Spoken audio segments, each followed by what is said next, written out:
არის სამთავრობო ორგანიზაცია მწვანე ალტერნატივა ევროპის რეკონსტრუქციის ბანკის წინააღმდეგ საჩივრის შეტანას გეგმავს. ორგანიზაცია ბანკს შუახევი ჰესის მშენებლობისას გარემოზე ზემოქმედების შეფასების ანგარიშის გაუთვალისწინებლობაში ადანაშაულებს.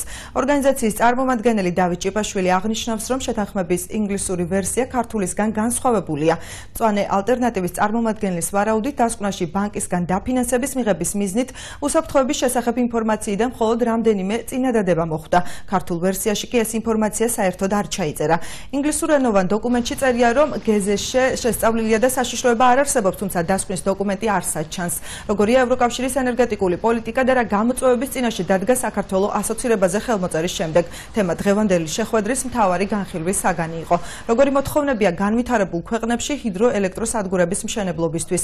აღმოჩნდა, რომ ნორვეგიაში მშენებელი კომპანია ჰესის მშენებლობის ნებართვას ხელისუფლებისაგან რისკების 10 წლიანი შესწავლის შემდეგ იღებს. საქართველოში კი მეწყერსაშიშ ზონაში მხოლოდ იმიტომ, რომ სამუშაოები იაფად განხორციელდეს, გვირაბის გაყვანას არასპეციალური ტექნიკით, არამედ აფეთქებითი გზით აწარმოებენ.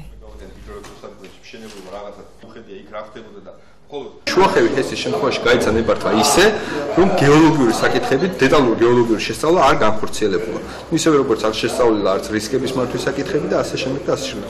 არის გათვალისწინებული ასევე ამ პროექტის ირიბის ზემოქმედება მოსახლეობაზე. მხოლოდ ის ზემოქმედება იქნა შესწავლილი ამ პროექტის მოსახლეობაზე, რომელიც უშუალოდ დატბორვის ზონაში თუ იგივე აი ამ ობიექტის საჭირო მიწის ნაკვეთებით შემოიფარგლა და არ შემოიფარგლა ისეთი ზემოქმედებები, როგორც არის მაგალითად რა მოხდება თუ შენებლობის დროს თუნდაც გააქტიურებული მეწყვერი გამოიწვევს იმ მოსახლეობის დაზარალებას. ვიღებთ იმას, რომ აშენდება ეს ჰესები, გავა ერთი 5 წელი, უფრო გამწვავდება ეკოლოგიური სიტუაცია, დაიწყება ძალიან ამ 5 წლის მერე, როცა გაიჟღინთება მთელი გრუნტი წყლებით, კაშხლების გარშემო და მერე იქნება დიდი პრობლემები, რომლის გადაწყვეტა მოუხდება აჭარის მთავრობას და არა სხვა ვინმეს, იმიტომ რომ აჭარის მთავრობა გახდა გარანტი ყველა მომავალი გაფუჭებული საქმეების.